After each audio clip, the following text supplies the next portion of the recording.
Welcome back student. मैं रमन लेकर आया हूं आज आपके लिए नया टॉपिक, जिसमें हम लोग पढ़ेंगे ऑर्गेनिक केमिस्ट्री के नए कॉन्सेप्ट। ऑर्गेनिक केमिस्ट्री के लेक्चर नंबर 9 में आज हम लोग डिस्कस करने वाले प्रोकायरल कार्बन एटम्स। कुछ लेक्चर्स और कुछ टॉपिक्स के बाद अगले टॉपिक्स में हम लोग कॉन्फॉर्मेशनल स्ट्रक्चर ऑफ आइसोमर के बारे में स्टडी करेंगे, लेकिन उससे पहले थोड़े से कुछ टॉपिक्स पढ़ लिया जाए। तो जिसमें से पहला टॉपिक है प्रोकायरल कार्बन एटम्स।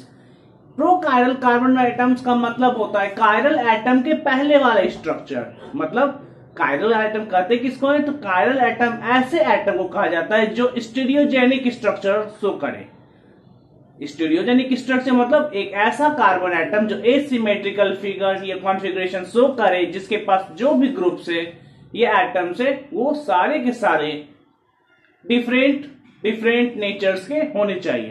तो यहां पे देखा जा रहा है कि प्रोकायरल कार्बन एटम जो है, a carbon atom can be prochiral if the replacement of one of its hydrogen atom by other और ग्रुप्स ऑफ, मतलब एक हाइड्रोजन एटम का बॉन्ड में more than one hydrogen atom हो तो वहां पे उस हाइड्रोजन एटम का डिस्प्लेसमेंट हो जाएगा, रिप्लेसमेंट हो जाएगा, है ना।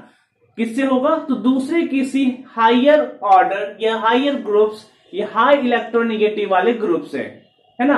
आइदर इट में बी द पॉजिटिवली और the negatively, electropositive and the electronegative.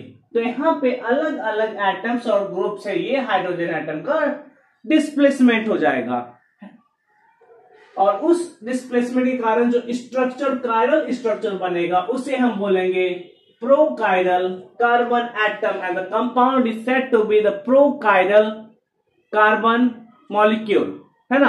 अब बहुत सारे कार्बन एटम प्रोकायरल हो भी सकते हैं, नहीं भी हो सकते हैं। जिसमें मोर देन वन हाइड्रोजन एटम हो वो प्रोकायरल कहलाएगा, कायरल से एक स्टेप पहले वाला। तो जैसे कि यहाँ पे देखते हैं, ये एक फॉर्मूला दिया गया। इस फॉर्मूला का नाम क्या है? इस फॉर्मूला का नाम लैक्टिक एसिड है। क्या है? Lactic acid. लैक्टिक एसिड का फॉर्मूला जो कि दूध और दही में पाया जाता है ना। तो ये COOH बॉन्ड COOH और दोनों तरफ हाइड्रोजन हाइड्रोजन। यहाँ पे इस हाइड्रोजन को माइनस करना है और साथ में दूसरा OH को ऐड करना है। एक तरह का सब्स्टिट्यूशन रिएक्शन यहाँ पे हो रहा है। सब्स्टिट्यूशन रिएक्शन बोले तो रिप्लेसमेंट रिएक्शन। तो यहाँ पे देखिए OH ग्रुप ऐड हुआ। OH ग्रुप ऐड होने के कारण ये वाला ग्रुप क्या था? प्रोकायरल कार्बन एटम्स ग्रुप। अब ये हो गया कायरल कार्बन एटम्स ग्रुप। तो यहाँ पे इस प्रकार हम बना सकते हैं किसी भी एटम को प्रोकायरल से कायरल। अब यहाँ पे देखते हैं इस कंपाउंड का एक नॉमेनक्लेचर करिए, क्या होगा इसका नॉमेनक्लेचर? नॉर्मल नाम तो इसका लैक्टिक एसिड था, लेकिन यहाँ पे OH का रिप्लेसमेंट ये लैक्टिक एसिड तो होगा नहीं, तो नाम इसका क्या हो गया? सबसे पहले कार्बन चैन सिलेक्ट करना है ना। उसके बाद पोजीशन देखना है, तो नाम इसका होता है 2 हाइड्रोक्सी 1 2 3, है ना। Propane 1 3 dioic acid. तो ये इसके नाम हुए।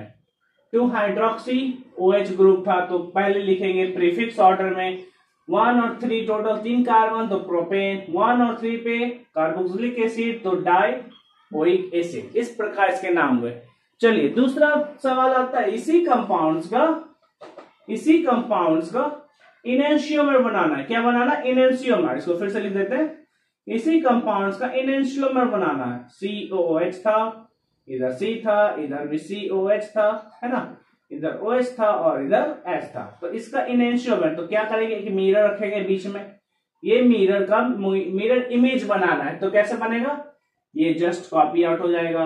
नीचे की तरफ C, इधर की तरफ COH, इधर ये देखिए ये हाइड्रोजन जो है इधर का लेफ्ट इधर का राइट, तो इधर और OH ऐसा। तो इसका प्रायोरिटी ऑर्डर अब चेक किया जाए। प्रायोरिटी ऑर्डर क्या होगा? तो 1 2, तो इधर 1 नंबर, इधर सेम है, तो 2 किधर भी ले सकते हैं ना। तो ऊपर भी ले सकते हैं, नीचे भी ले सकते हैं। चलिए हम नीचे लेते हैं। 3 ऊपर चला गया, 4 यहाँ पे आया। तो ऐसा जब हो जाए तो पोजीशन में स्विच करते हैं, नहीं 3 और 4 के पोजीशन में। तो आप इस तरह एक ग्रुप को आप डी रखोगे, दूसरे को एल रखोगे, तो इस तरीके से आप एक कार्बन एटम जो कि प्रो कायरल है उसको कायरल में कन्वर्ट कर सकते हो।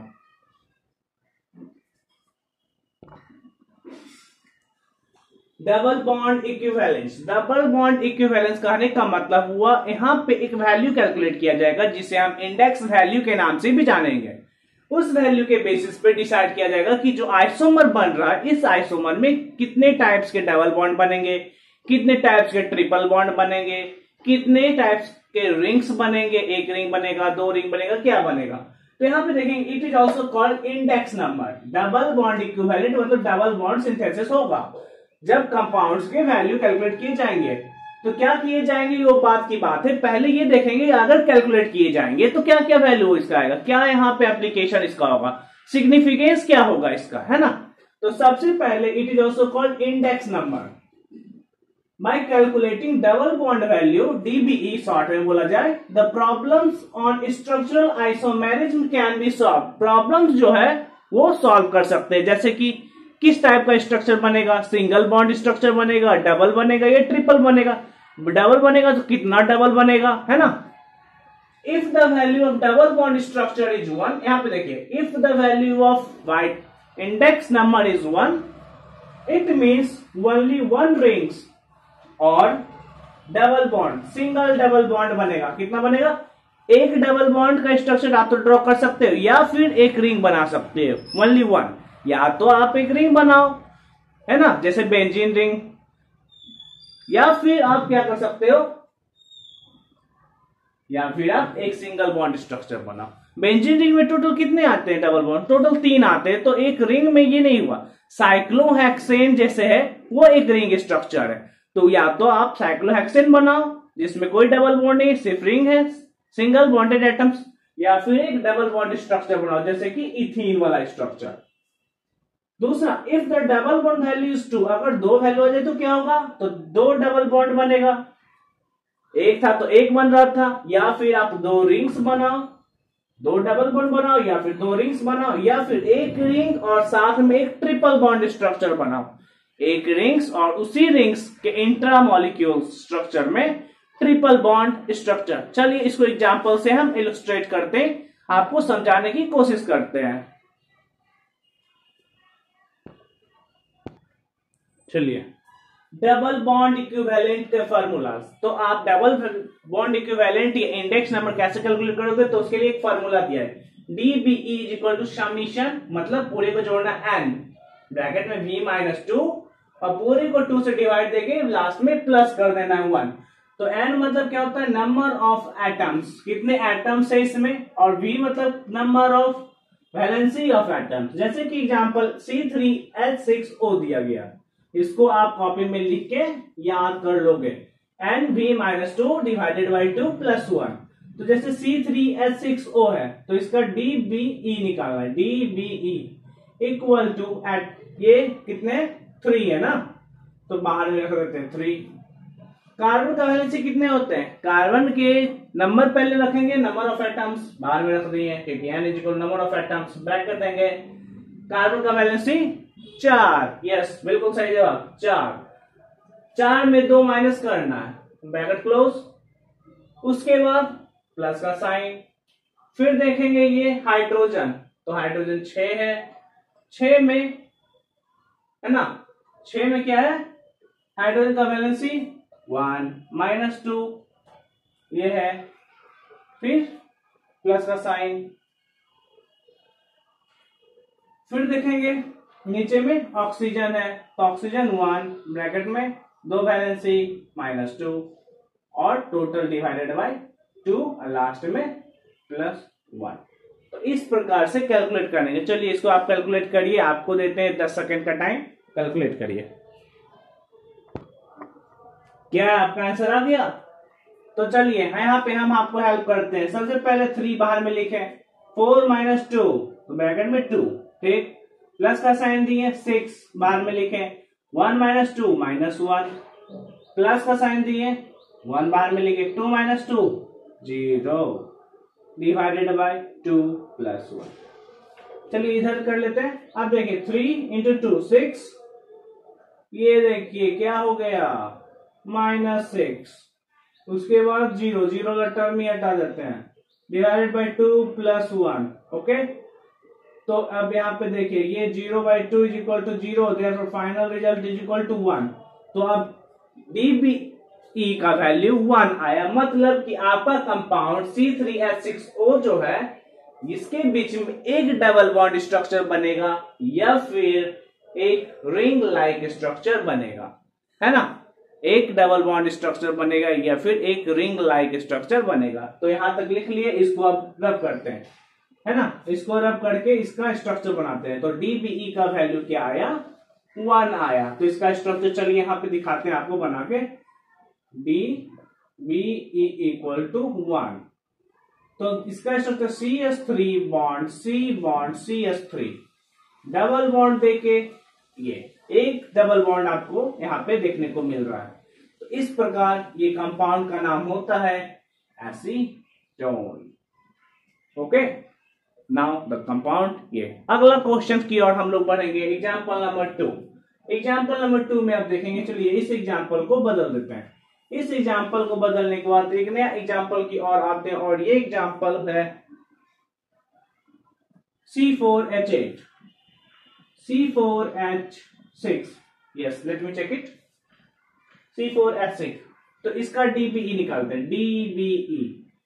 तो क्या होगा, बाहर में 4 रखेंगे, उसके बाद 4 - 2 प्लस का साइन, फिर बाहर में 6 रखेंगे, 1 - 2